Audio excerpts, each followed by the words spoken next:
Thanks for staying with News at Prime tonight. Johannesburg Mayor Herman Mashaba wants national government to unleash the army. He's blaming criminality after foreign-owned shops were looted and torched in the Johannesburg CBD. Mashaba also condemning then the recent violence. He says the safety of people should be a top priority, and he joins me now in studio to unpack a little bit of what is driving this call then for the army to come into the city. Good evening, Mayor. Thank you for your time. No, thank you very much. I think my call for the army, it's actually informed my decision this morning to do oversight visit to affected areas and engage affected individuals. I started in the inner city of Joburg, visited quite a number of stores and the owners, and went to GP's town, ended up in Alexander. And I think the same theme is actually coming through, that people are concerned out there with the safety, whether this criminal activity would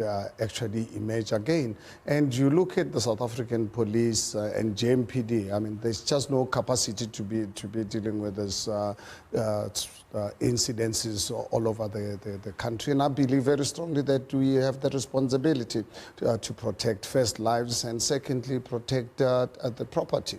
For that reason, I don't see the reason why we cannot deploy the army. I think, I made the statement when I got to Alexander that some of the shops which are not yet looted, and the owners were there, they are saying, you know what, the darkness is fast approaching.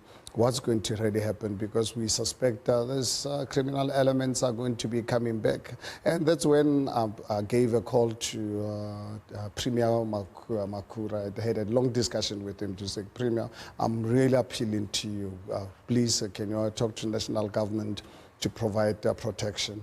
And I subsequently wrote a letter to him so that I have it on record that were affected, which were looted, burned down. I mean, one particular the car dealership, the entire set of cars that burned down. And I think if you look at the trend in all of this, the first area that the target was actually liquor stores. Liquor stores were the first one, be in the inner city, be in GP's town, be in Alexander. For some reason, I don't know whether there's groups, the first thing that they want is to obviously intoxicate themselves so that they don't see what they're doing. The way that this has got a lot to do with criminality, people taking advantage of the breakdown of the rule of law in our country. What about xenophobia? No, I think it'll be totally responsible for anyone to really regard this as xenophobic attacks. Yes, our people are angry.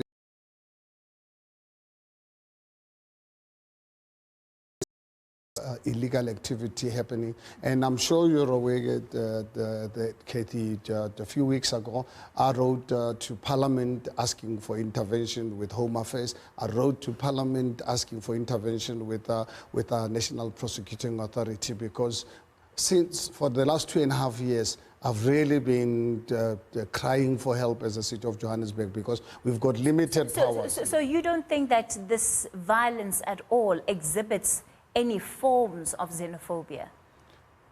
But the thing is, when South African businesses are also attacked, then what do we call that? This is pure you yourself criminality. have confirmed that the majority of businesses that have come under attack are those owned by foreign nationals. So I'm trying to understand, in your analysis, why criminality seems to be the only factor which you are taking into account. Well, tell me, when someone goes down, when you go out, you burn someone's stores, then you steal their property and so forth. What do you call that? Do you call that xenophobia or criminality? This is pure criminality. I want you to take a listen to what President Cyril Ramaphosa in South Africa, where people who are running their own businesses are attacked and their businesses are destroyed through looting and being firebombed, something that is completely against the ethos that we as South Africans espouse. And there can be no justification whatsoever about what people are having a grievance over, that they should go out and attack people from other countries. Because when they do so here, they should also know that fellow South Africans will be attacked in other countries. We are a country that is completely committed against xenophobia. We do not allow and cannot tolerate the attacks on people from other African countries, and indeed from other countries completely. So these attacks are completely against the rule of law, and I'd like to commend the security forces, particularly the police, for stopping further violence from ensuing in a number of places, in KZN as well as in Gauteng. And we want our security forces to carry on with the work that they've been doing, arresting the perpetrators, ensuring that these violent acts do not continue.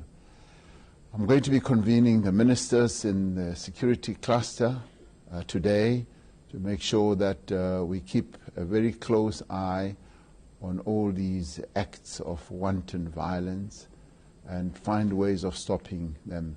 I've directed the Minister of Police. And that was President Cyril Ramaphosa earlier in the day responding to the violence. There seems to be an appreciation from the President that the causes behind this violence is not just pure criminality, that in fact it is attacks on foreign nationals and could very much be linked to xenophobia. Well, I think it's unfortunate. I don't know obviously who the president's advisor is, because fortunate enough I'm on the ground, and I think not to really mention the attacks on the South African-owned shops and leave them out of his discussion. Unfortunately, I think it is quite unfortunate, because so Mayor, are you saying that as far as you can see, there is no xenophobic sentiment attached to the nature of the violence that we're watching play out? Let me tell you, I think, what the President actually said, which is obviously of concern to me. I'm talking about the rule of law.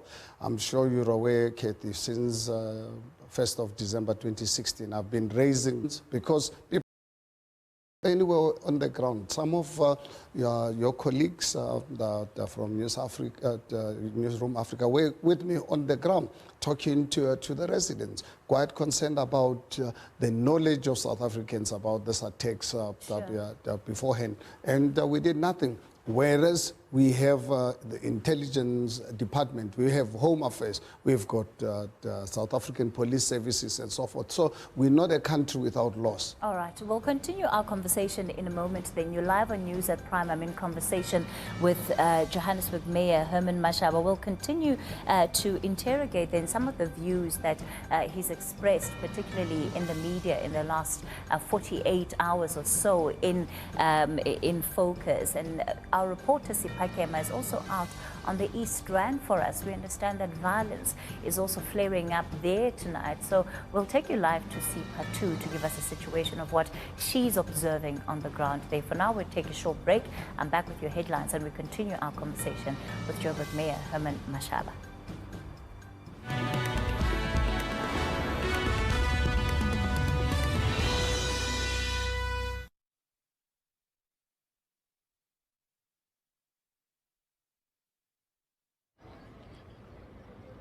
Okay, sure thing, standing by. So after a break, they're coming straight to us because they had to cut it with Mashaba.